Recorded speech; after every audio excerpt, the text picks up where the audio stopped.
मुस्लिम के मन में कहीं ना कहीं अब फिर दोबारा से ये भय है कि मुस्लिम गुर्जर समाज वोट देगा या नहीं देगा, ताकि फिर हमें हार का मुंह ना देखना पड़े।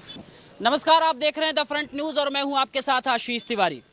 राजनीति की जब बात होती है तो चौथे स्तंभ की बात प्रमुखता से रखी जाती है। चौथा स्तंभ देश की हक और हुकूक की बात करता है, वो न्याय संगत बात करता है, जनता की आवाज उठाने की बात करता है। ऐसे में अगर हम पत्रकारों से समझें कि राजनीति खतौली की कैसी है, खतौली विधानसभा क्षेत्र में कैसा रहा है माहौल, 2012 में किस आधार पर चुनाव लड़े गए थे, 2017 में किस हिसाब से यहाँ से विधायकी लेके गए थे और 2022 में क्या कुछ समीकरण बना था, किसका जनाधार ज्यादा है और उन जनाधार के आधार पे कैसे सत्ता हासिल हुई, इन सब विषयों को लेकर के हमारे स्थानीय पत्रकार हैं और पूरी एक टोली है, एक जत्था है, इनसे जानने की कोशिश करें। क्या शुभ नाम है? आरिफ खान, दैनिक भास्कर।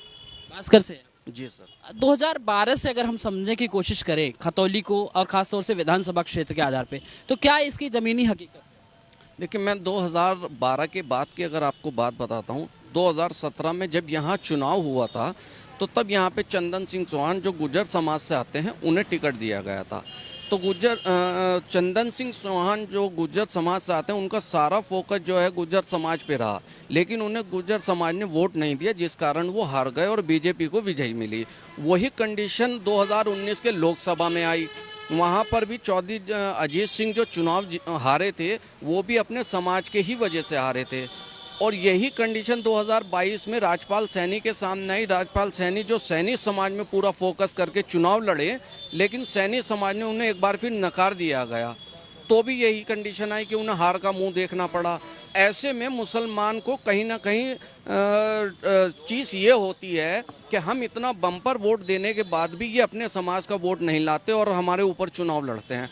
तो आज ये जो चुनाव चल रहा है यहाँ पे जो अगर मुस्लिम वोटर की बात करी जाए, उसके मन में कहीं ना कहीं ये है कि अगर हमारे में इतनी ताकत और इतनी कुव्वत होती कि हम लोग अपनी वोटों से जिता पाते तो हम खुद ही नेता बन जाते।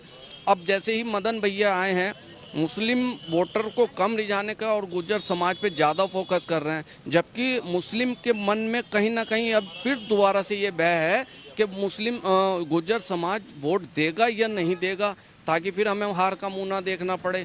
खाली मुस्लिम समाज से नहीं जीत पाएगा, तब तक कोई ऐसा प्रत्याशी आए जो अपने समाज का वोट लाए और उसके बाद मुस्लिम समाज से वोट ले, तो यहाँ पे दूसरी पार्टी को जीत मिलेगी। अन्यथा यहाँ पर भारतीय जनता पार्टी का परचम फिर से लहराया जाएगा। अच्छा, जैसे अगर हम मतदाताओं की बात करें तो यहाँ बहुसंख्यक के रूप में तो मुसलमान ही हैं।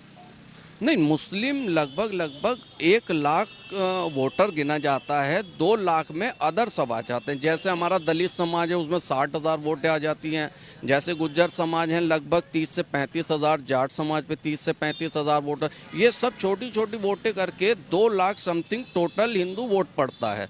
तो 1 लाख से और 2 लाख को माइनस करना ये पॉसिबल नहीं है। सैनी पे सांप्रदायिक दंगे वाला कुछ प्रभाव देखने को मिलेगा, कुछ उससे फायदा दूसरी पार्टी को हो सकता है? नहीं, देखिए, दंगे का दंश तो यहाँ का खतौली मुजफ्फरनगर में ख़त्म हो चुका है। दंगे की तो बात करना भी हमारे लिए गुमानी होगा। दंगे की बात ना करके लोगों को याद ना दिलाया जाए कि वो काला अध्याय था, वो ख़त्म हो चुका है।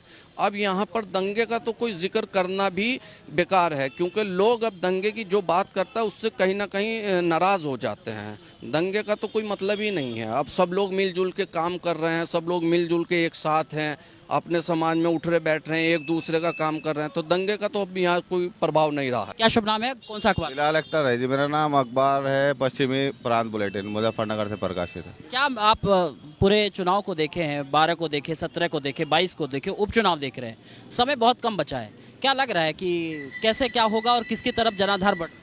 उपचुनाव में अगर सीधा सीधा देखा जाए तो भारतीय जनता पार्टी प्रत्याशी और राष्ट्रीय लोकदल सपा गठबंधन सपा प्रत्याशी के बीच ये मुकाबला चल रहा है। वहीं निर्दलीय रूप से भी कुछ लोग चुनाव लड़ रहे हैं। देखते हैं क्या समीकरण होंगे आने वाले समय में, तो जनता ही तय करेगी। गुप्ता जी, आप क्या आकलन कर रहे हैं पूरे चुनाव को लेकर? मैं तो ये आकलन कर रहा हूँ कि भाजपा का वोट बैंक फिलहाल की स्थिति में खिसकता हुआ दिखाई दे रहा हमें। चूँकि एक तो दैनिक रेल यात्री काफ़ी परेशान है। कोरोना से पहले यहाँ पर सभी ट्रेनें अधिकतर रुकती थी, लेकिन अब कोरोना के बाद क्या किया कि इन्होंने ट्रेनें रोकनी बंद कर दी। उस ट्रेन के अंदर जो यात्री सवार होते हैं वो किसी एक बिरादरी के नहीं होते हैं, सभी बिरादरी के होते हैं, दैनिक यात्री होते हैं, पढ़ने वाले बच्चे भी हैं। लगातार दैनिक यात्री अपना मुद्दा उठा रहे हैं। भाजपा के केंद्रीय मंत्री डॉक्टर संजीव बालियान के सामने भी रखा, उन्होंने कहीं से कह भी लिया कि भाई ट्रेन रुकवाना शुरू करें। सकौती के अंदर एक दिन में ट्रेन रोक दी गई, वो देवबंद में एक ही दिन में ट्रेन रोक दी गई। खतौली में जो ट्रेन रुकती थी वो रुकनी बंद हो गई, और उन्हें रोकने के लिए डॉक्टर संजीव बालियान कह रहे हैं कि जब मंत्रिमंडल रेलवे का बैठेगा तब वहाँ मुद्दा रखा जाएगा। भाई ऐसा क्या मुद्दा रखा जाएगा? तो वो लोग नाराज हैं, वो लोग नहीं चाह रहे कि वो वोट दें, वो कह रहे हैं कि हम वोट ही नहीं देंगे। अगर इस तरीके से भाजपा जब हमारी समस्या का समाधान नहीं करेगी हम क्यों वोट देंगे? उधर विधायक निवर्तमान विधायक विक्रम सैनी जी हैं, वो अपनी बयानबाजी से चूकते। उन्होंने रवा राजपूत बिरादरी को नाराज करने का काम कर दिया 2 दिन पहले। कल उनका बहिष्कार किया गया। मैं गगदाड़ी गांव में गए, उनका वहाँ पर खुल कर बहिष्कार किया गया कि भाई जब आपको हमारी वोट ही नहीं चाहिए तो आप यहाँ गांव में क्या करना है। वहाँ से उन्होंने पुलिस गाड़ी में बैठा के इस तरह निकाल के लाई। तो विक्रम सैनी भी अपने बयान को नहीं रोकते, वो भी कुछ ना कुछ बयानबाजी करते हैं। उधर रेल यात्री भी नाराज है, उधर विकास के मुद्दे के बजाय दंगा की मुद्दे की बात की जा रही है। शिक्षा, स्वास्थ्य और इन सब विषयों को लेकर के कोई इस तरीके का इस बार उपचुनाव में मुद्दा नहीं चल रहा है। सिर्फ जीतने की ओर सबका ध्यान है। वो चाहे कि दंगे के नाम पे जीतना हो, बाहुबली के नाम पे जीतना हो, किसी का यहाँ के किसी जो विकास के मुद्दे हैं, जनता की परेशानियाँ हैं, उनकी तरफ किसी का कोई ध्यान नहीं है, ना कोई ध्यान देना चाह रहा। सिर्फ उधर बाहुबली भाजपा वालों पर आरोप लगा रहे हैं, भाजपा वाले बाहुबली पर आरोप लगा रहे हैं। अरे भाई आरोप प्रत्यारोप तो चलता रहेगा, लेकिन जब तुम जनता के लिए काम करने के लिए यहाँ आ रहे हो तो जनता क्या चाहती है? जनता के बीच जा रहे हैं, लेकिन जनता से उनकी समस्या पूछने की कोई ज़रूरत नहीं है, सिर्फ अपनी भाषणबाजी करनी और निकल जाना। तो यही इनकी दिक्कत होगी। अगर अब वैसे फिलहाल की स्थिति में देखें, गठबंधन के प्रत्याशी के पास वोट बैंक काफ़ी बड़ा है, लेकिन जाट गुज्जर के बड़े नेता भाजपा में भी हैं। वो लोग भी अपने जो वोटर्स हैं उन्हें लुभाने का काम कर रहे हैं, समझाने का काम कर रहे हैं, क्योंकि उन्होंने काफ़ी लंबे समय तक काम किया हुआ है। वीरेंद्र गुज्जर हैं, वे अपने आप उनकी अलग साख है, वे क्षेत्र में गुज्जर समाज के बीच में जा रहे हैं। गठबंधन का भले ही गुज्जर प्रत्याशी हो, लेकिन वीरेंद्र सैनी इतने लंबे समय से उनका काम करते आ रहे हैं, तो क्या हमें उनकी बात नकार देंगे? जिस आदमी को उन्होंने देखा ही नहीं, वो काम करेगा भी या नहीं, तो वो उसके कहने पे वोट देंगे या उनके कहने पे? ये भी भविष्य के गर्भ में ये सब चीज़ें देखनी पड़ेगी ना। इस तरीके से ही जनता को इस समय विकास चाहिए, सुरक्षा चाहिए और रोजगार चाहिए। इसकी कोई बात कर नहीं रहा, कोई बात नहीं करने को तैयार है, सिर्फ अपनी बात कर रहे हैं, अपना मतलब एक बल दिखा रहे हैं। भाई जैसे कि भाजपा के लोग भी, छोटा सा चुनाव यहाँ उपचुनाव है, लेकिन इसे मुद्दा बना दिया कि मंत्री विधायकों की गाड़ियों की लाइन लग रही है। अगर भाजपा की बात करें, भाजपा के यदि लोग जा रहे हैं, चाहे छोटे से छोटा कार्यकर्ता को नहीं, वो हुटर बजा के निकल रहा है, वो पुलिस प्रशासन को दिखाई दे रहा है। यदि निर्दलीय या अन्य कोई हुटर बजा के जा रहा है तो उसका हुटर उतार लिया जा रहा है। भाई ऐसे लोकतंत्र में ऐसा क्यों? अब तो जब आचार संहिता लग गई है तो प्रशासन को एक ही जैसा व्यवहार रखना चाहिए, चाहे कोई पार्टी का हो या बिना पार्टी का हो। प्रशासन भी अपनी दोहरी राजनीति कर रहा है, ऐसी करनी नहीं चाहिए उन्हें। अगर आपसे फाइनल कट हम जानने की कोशिश करें तो आप क्या देना चाहेंगे, किस हिसाब से आगे बढ़ेगा? देखिए इस वक्त तो चुनाव दोनों का बहुत मतलब कड़ा मुकाबला, बड़ा कड़ा। अब डिपेंड करता है कौन अपने समाज को साथ लाता है। जैसा भाजपा प्रत्याशी का विरोध है, वो कितना विरोध अपना ख़त्म कर पाते हैं, क्योंकि आने वाले अभी 15 दिन हैं। 15 दिन में वो अपने नाराज़ हुए लोगों को कितना मना पाते हैं, ये आने वाला टाइम बताएगा। और अगर बात करें विकास की, तो विकास के नाम पे तो हमारे खतौली में कुछ हुआ ही नहीं है। हमारे जैसे शिक्षा की अगर आप बात कर लें, शिक्षा के नाम पे हमारे यहाँ कोई डिग्री कॉलेज नहीं है। हमारे जो बच्चे हैं यहाँ के बाहर पढ़ने जाते हैं, मेरठ जाना पड़ता है, मुजफ्फरनगर जाना पड़ता है। अगर हम भाजपा के बड़े नेताओं के किसी से इस बारे में, आज तक हमारे यहाँ किसी ने कॉलेज और शिक्षा के बारे में कोई बात नहीं की है। सिर्फ उनसे हिंदू मुस्लिम की आप बात कर सकते हैं। हिंदू मुस्लिम के नाम पर वो चुनाव जीतना चाहते हैं। अगर भाजपा ने खतौली के लिए कुछ विकास किया होता, जैसे पिछले 6 सालों से सरकार है, तो मैं समझता हूं कि शायद आज भाजपा के इतनी मंत्री और विधायकों की जितनी फौज खतौली में आ रही है, तो उसकी ज़रूरत नहीं पड़ती अगर हमारे यहाँ विकास होता। तो विकास के नाम पर ये चुनाव नहीं लड़ा जा रहा है, सिर्फ हिंदू मुस्लिम के नाम पे चुनाव लड़ा जा रहा है। अब जैसे श्रद्धा कांड हो गया, उसको बार बार बयान किया जा रहा है एक चीज़ को, उसमें ऐसा नहीं है कि बार बार ये कहा जाए कि हम विकास के नाम पे चुनाव लड़े। या जैसे गन्ना, हमारा क्षेत्र जो है किसानों से संबंधित है, गन्ना बेल्ट बोली जाती है।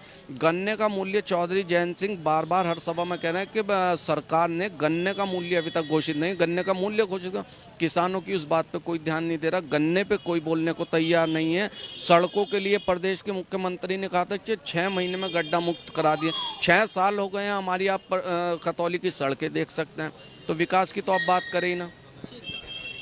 अगर हम पूरे आकलन की बात करें तो आपको ये आधार मिलेगा कि जहां एक तरफ आरएलडी गठबंधन की जो भी कद्दावर नेता हैं वो अपनी पूरी जोर आजमाइश के साथ में लग गए हैं और हथियाने के लिए है, चाहे जयंत चौधरी की बात करें चाहे और बड़े नेताओं की बात करें, तो सभी अपनी ताकत को यहाँ पे दे रहे हैं। तो वहीं अगर सत्तारूढ़ पार्टी की बात करें तो यहाँ पे खुद प्रदेश के मुख्यमंत्री योगी आदित्यनाथ के आने की बात है, उप मुख्यमंत्रियों के यहाँ दौरे लग रहे हैं और साथ साथ मंत्रियों के दौरे लग रहे हैं। तो कुल मिलाकर के अगर मुद्दे की बात की जाए, शिक्षा की बात की जाए, स्वास्थ्य की बात की जाए, तो उपचुनाव में ये पूरे मुद्दे गायब हैं। अगर बात की जाए तो जिस तरीके से दंगे और यहाँ के जो प्रचलित मुद्दे हैं उनको न उठा करके यहाँ की जो परंपरा रही है जिसको लेकर के एक बदनामी का दाग लगा है उसकी बात की जा रही है। अब क्या कुछ होगा ये चुनाव परिणाम आने के बाद पता चलेगा कि आखिर में फिर से भाजपा यहां अपने आप को स्थापित कर पाती है या फिर आरएलडी सपा समर्थित अपने आप को स्थापित कर पाएंगे। कैमरा सहयोगी सोमनाथ सिंह के साथ